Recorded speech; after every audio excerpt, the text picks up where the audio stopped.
Approximately 130 men, women, and children lived in a large house just outside Waco, Texas, on property they called the Mount Carmel Center.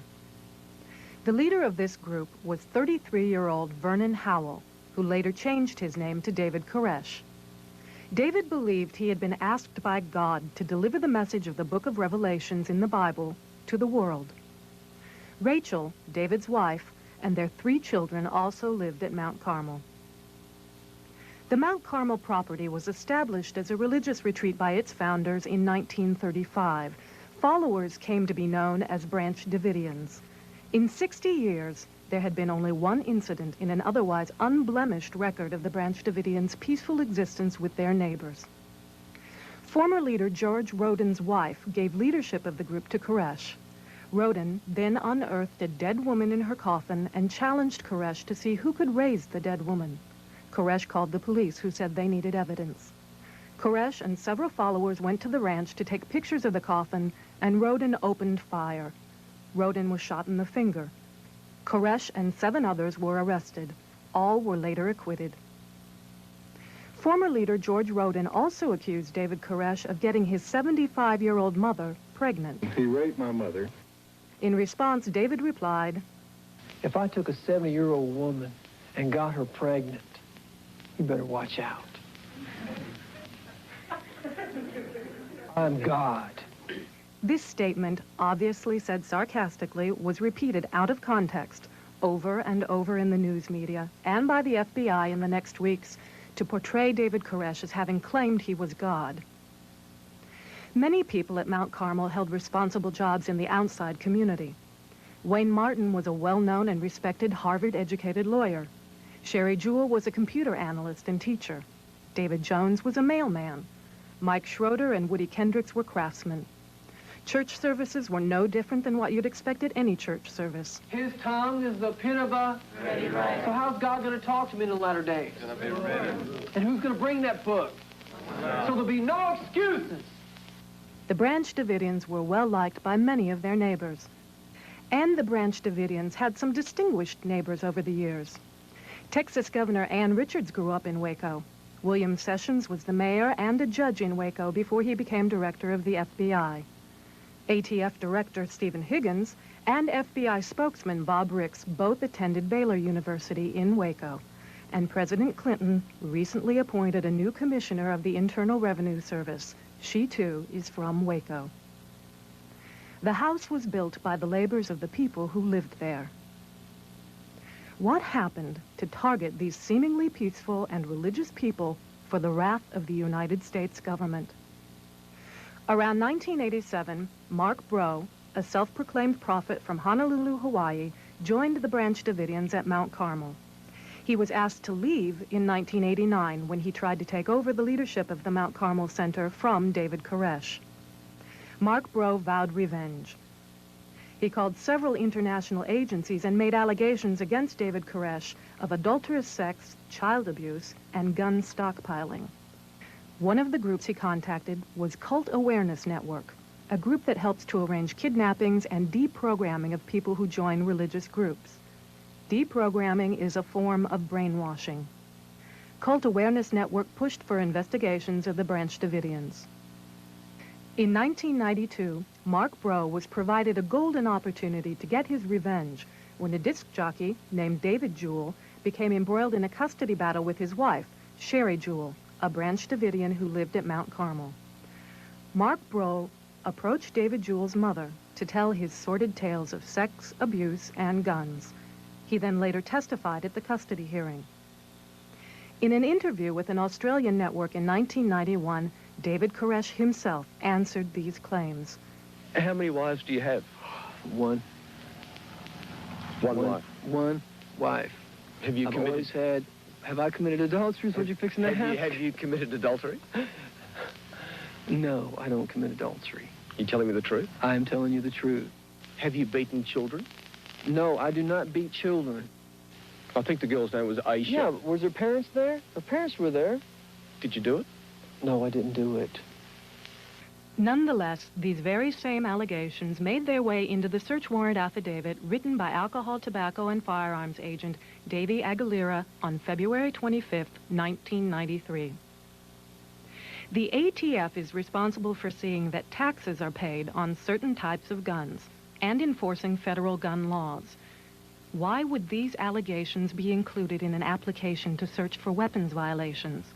The ATF has no authority to investigate child abuse or polygamy. And these allegations were investigated by the Texas Welfare Department and the McLennan County Sheriff's Department in 1991 and 1992 and were found to be baseless. Parts of the search warrant affidavit by Agent Aguilera were false. Here, Agent Aguilera refers to Shotgun News, a national newspaper with a circulation of 150,000 that is sold at newsstands all over the country. He calls it a clandestine newspaper. The affidavit describes how an undercover agent had observed the upper and lower receivers of disassembled AK-47s. The AK-47 has a one-piece receiver. There are no separate upper and lower receivers on an AK-47. Obviously, Agent Aguilera didn't have a clue, and Magistrate Green failed to notice. Agent Aguilera also stated that a neighbor heard machine gun fire, but he didn't state that the McLennan County Sheriff had already investigated this claim and found that David Koresh had a legal device called a Hellfire trigger that merely sounds like a machine gun, but is perfectly legal. Machine gun fire in itself is not evidence of illegal activity. It is legal to own a machine gun if the owner pays a $200 tax on the gun. But there was no evidence the Branch Davidians owned any machine gun at all. So, bottom line, the raid on February 28, 1993 was launched because the ATF merely suspected that the Branch Davidians might have a machine gun that they had failed to pay a $200 tax on. Branch Davidian Paul Fatta, who was responsible for many gun purchases, states categorically, "There is no 50 caliber machine gun out there. There is a 50 caliber gun that's a semi-automatic that was bought perfectly legal." Aguilera also failed to mention that in July 1992, the ATF had inspected Hewitt Arms, a gun and gun parts store in Waco, where the Branch Davidians had purchased 225 guns. Henry McMahon, the former owner of Hewitt Arms, told Pete Zeralis of the Mobile Press that when the ATF agents visited Hewitt Arms in July 1992, "I called David and told him the agents have a problem with you buying so many guns. He said, tell them to come on out." The ATF agents declined this offer. Magistrate Dennis Green, the only U.S. magistrate in Waco, and himself a former U.S. attorney, issued the search warrant for the Mount Carmel property. An article in the August 30th, 1992 Waco Tribune-Herald revealed that the small town of Waco had an extraordinarily high rate of federal gun prosecutions compared to the rest of the nation, under the direction of Bill Johnstone, the U.S. attorney in Waco. This high rate of prosecutions in Waco for gun law violations may well come from the ATF's and Magistrate Green's ignorance of federal gun laws. Although Agent Aguilera claims in the affidavit to be experienced and to know about federal firearms laws, he confuses the meanings of the words machine gun, destructive device, explosive, and explosive device, all of which have different, specific meanings in the federal law books. Magistrate Dennis Green failed to notice. Nonetheless, reporters at the Waco Tribune-Herald began a scandalous series of articles about the Branch Davidians the day before the ATF raid. The reporters claimed to have interviewed former cult members. The allegations sounded amazingly like the allegations of Mark Breaux and the Cult Awareness Network members. This diagram depicts the house at Mount Carmel as it appeared on the day of the raid by ATF on February 28, 1993. In press accounts, the ATF claimed that the raid was moved up a day after the ATF learned that the Waco Herald-Tribune had started its series the day before. This was the first of many outright lies.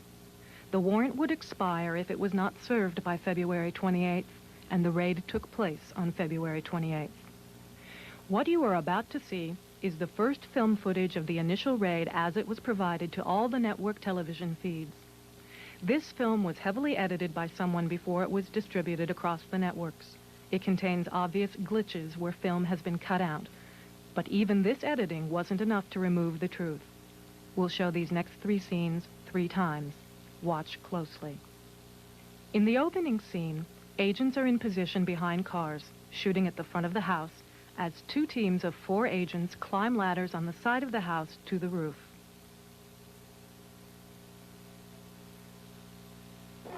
Hey, one second.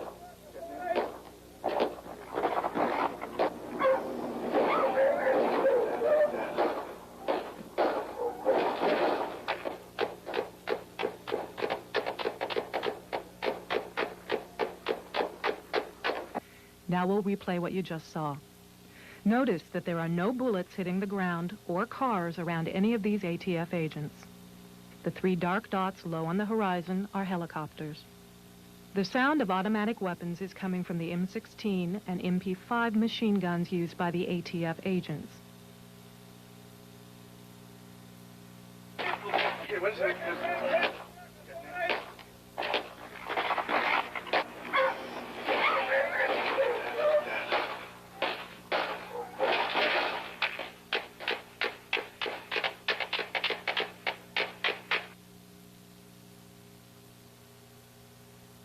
In the next scene, 2 teams of 4 agents were supposed to secure the roof within 30 seconds of arrival.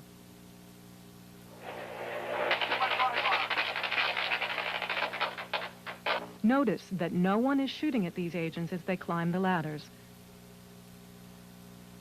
Several of these agents are carrying fully automatic rifles.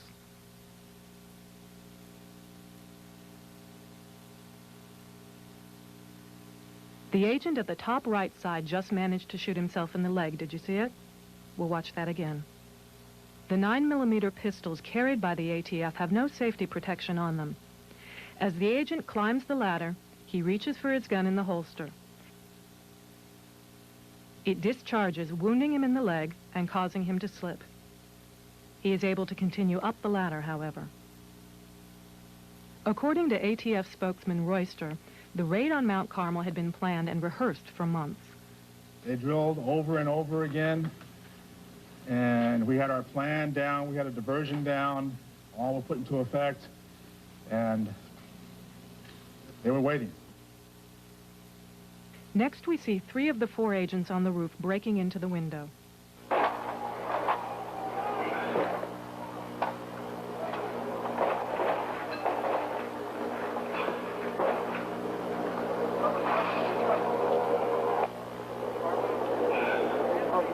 I'm rolling.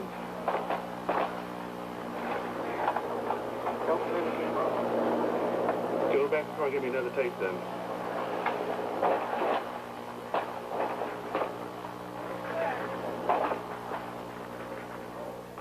Let's watch this part again. No one is shooting at these agents. The shooting you were hearing is from the agents on the ground in front of the house. Notice that the agent is carrying 2 types of grenades on his belt. He also is carrying a smoke grenade. Both agents at the window toss in what appear to be smoke grenades.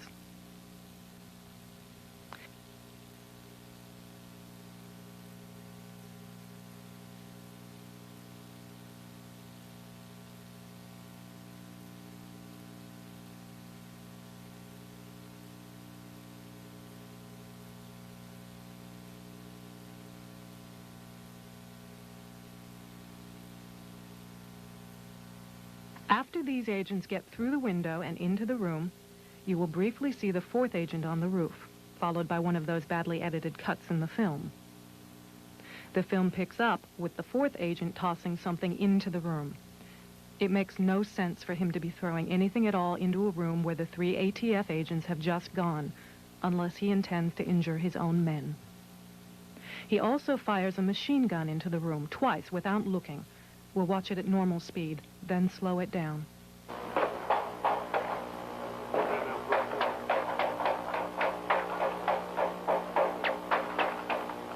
Now let's watch it in slow motion. Here he tosses something and withdraws his hand from the window. Next, without looking, he fires a burst from his machine gun into the room.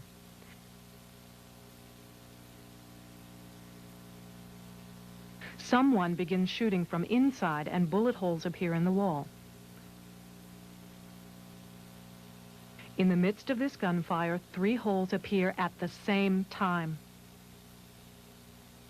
The agent fires his machine gun into the room a second time. He's then hit by a round. The bullet strikes him in his helmet on the backside of his head.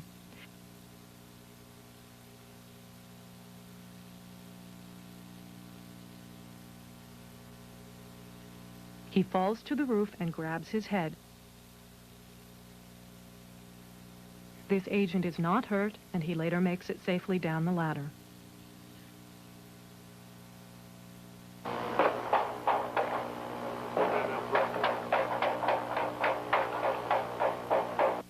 Regardless of who is shooting from inside that room, this agent just threw what appears to have been a grenade and fired a machine gun twice into the room where his 3 fellow ATF agents have just gone.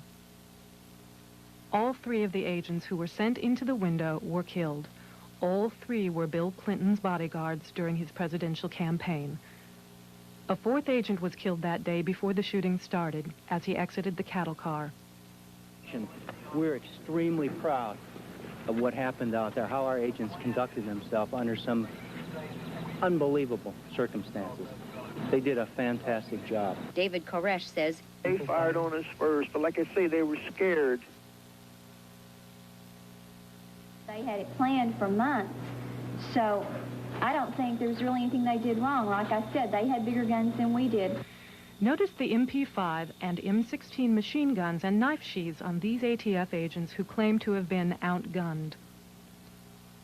On the day of the raid, 29-year-old Mike Schroeder, a Branch Davidian, had left the Mount Carmel Center that morning to go to work in town. He learned about the raid on the radio. His wife, Kathy Schroeder, and their 4-year-old son were inside the Mount Carmel Center. Mike, along with Woody Kendricks and Norman Allison, attempted to go home. Mike was shot 7 times, once through his eye, another through the heart, and 5 times in the back as he attempted to climb over the fence. Norman Allison was captured immediately. He told the ATF that Mike Schroeder had been killed.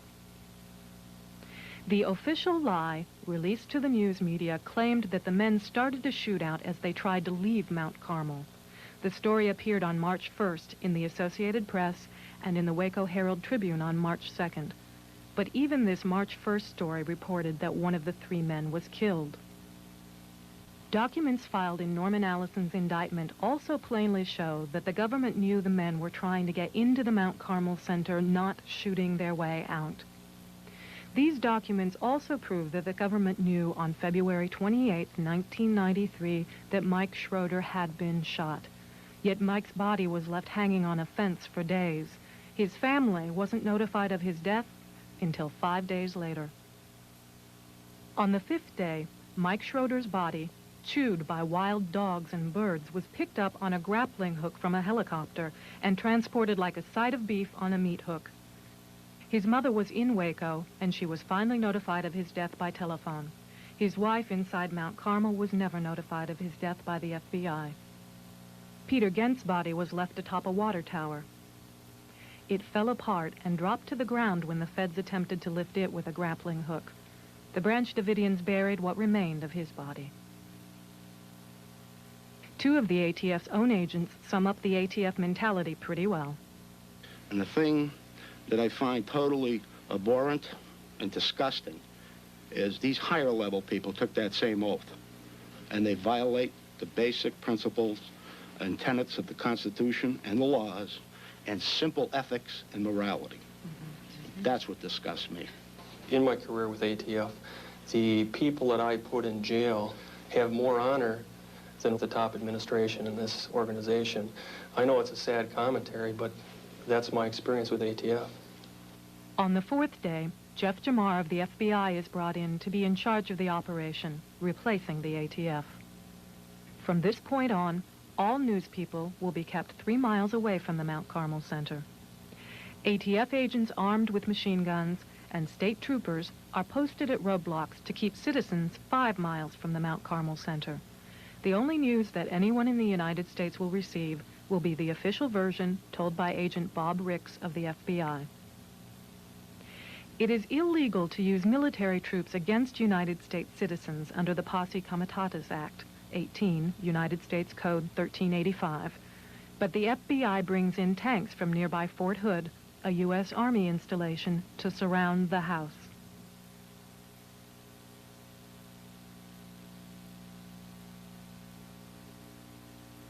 National Guard troops and military equipment can be used in drug interdiction activities.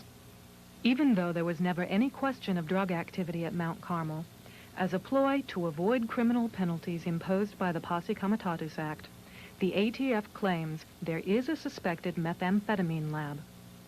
Yet even after Texas Governor Ann Richards becomes aware that she was deceived by the ATF into consenting to the use of the tanks, she does not order the tanks off the property.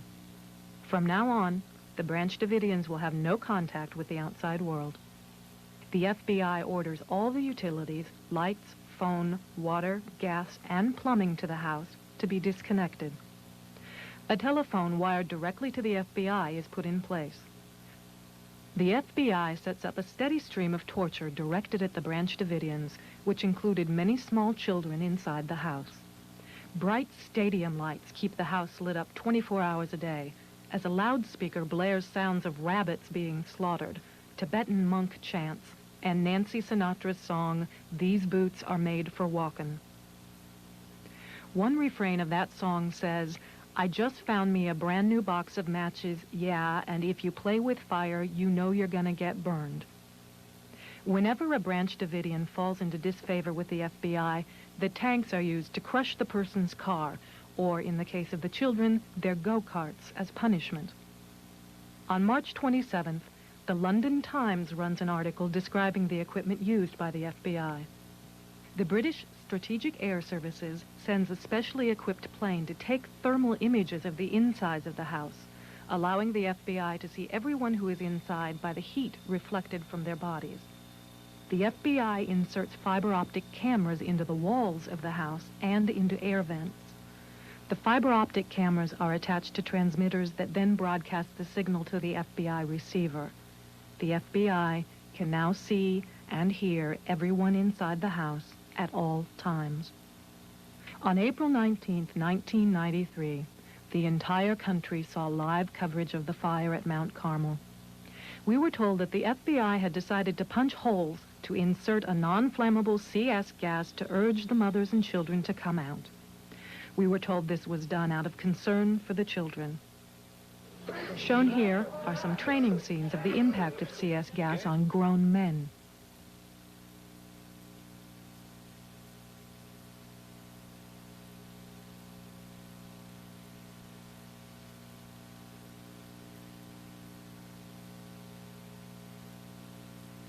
To understand the full impact of the following scenes, it is important to understand the layout of the Mount Carmel Center. The underground bunkers were not under the house. There was a cement tunnel that ran from a trap door in the end of the house out to two main underground shelters out in the yard, one of which was in front of the water tower. Anyone who was inside either one of the underground bunkers should have been untouched by either fire or smoke. In this picture, this end of the house is where the trap door to the underground bunker was. This film was taken long before 6 a.m. the morning before the fire started. There is a large hole at the base of the building, and the building has already been knocked off its foundation. There is a round hole in the side of the building. What appears to be a large blood splatter is visible on a wall on the other side. Something, perhaps a curtain, flaps from inside the building. Remember, with the sophisticated bugging and surveillance equipment the FBI used, the FBI knew where all of these people were at all times. They could see them and hear them.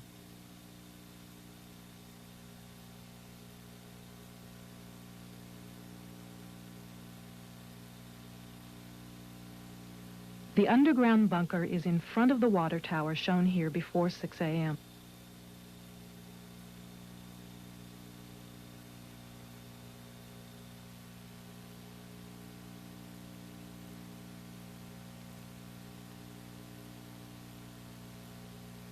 This tank was over the tunnel to the underground bunker.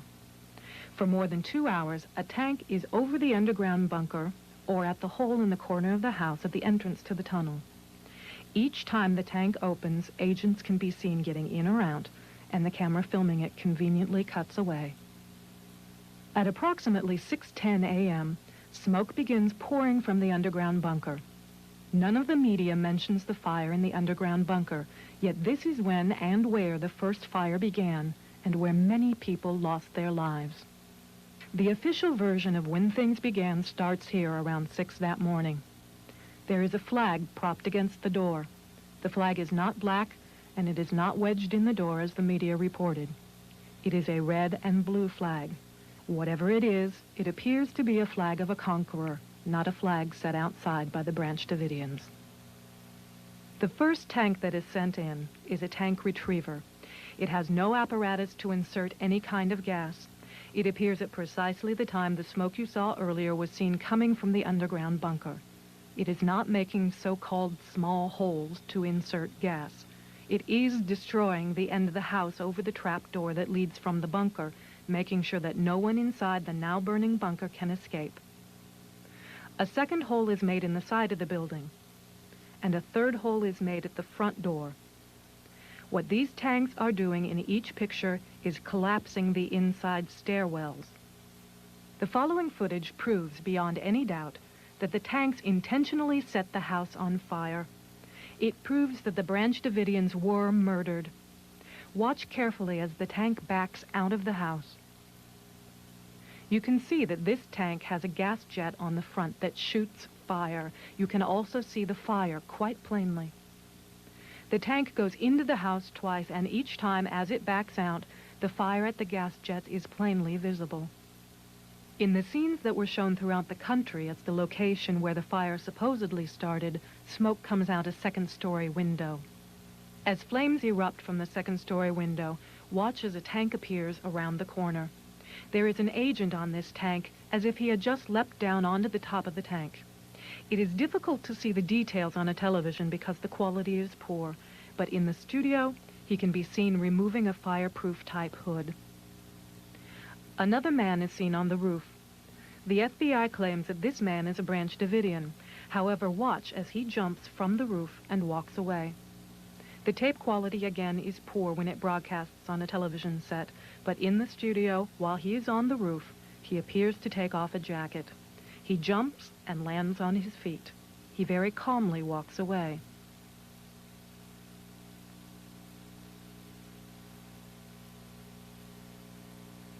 As he walks, he can be seen removing a hood.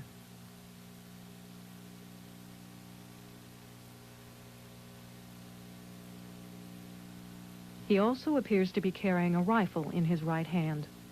As the fire burns, helicopters circle over the center with men pointing guns out of the open doorways.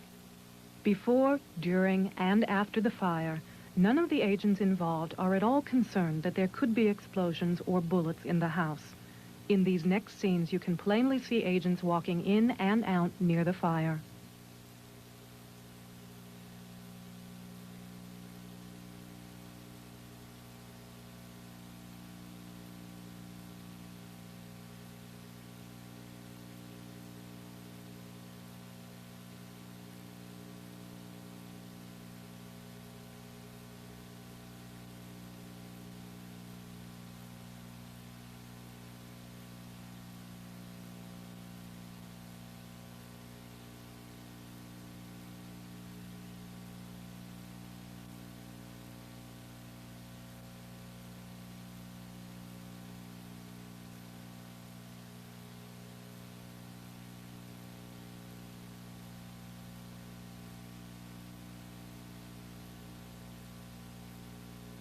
In any ordinary crime scene, great pains are taken to preserve evidence.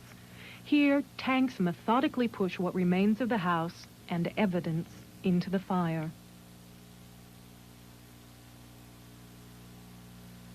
The fire takes less than an hour to burn down the entire center.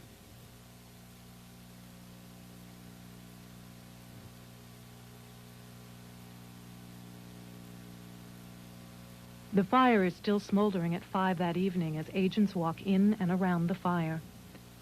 It is obvious that there is no genuine concern over the supposed millions of rounds of ammunition. Even though the FBI and the media consistently referred to this cement building as the bunker, the real bunkers were underground, as you were shown earlier. Many of the bodies that were found in the underground bunkers, not in the well house. In one final crude and insensitive display, the ATF raised its flag in victory over the ruins of Mount Carmel before the day was over. One voice was heard that day telling the truth. Brad Branch, a Branch Davidian who had left the Mount Carmel Center before the day of the fire. Now they're finishing off the job right now. They're destroying the crime scene. America, this is the biggest lie that's ever been put before the American public, ever.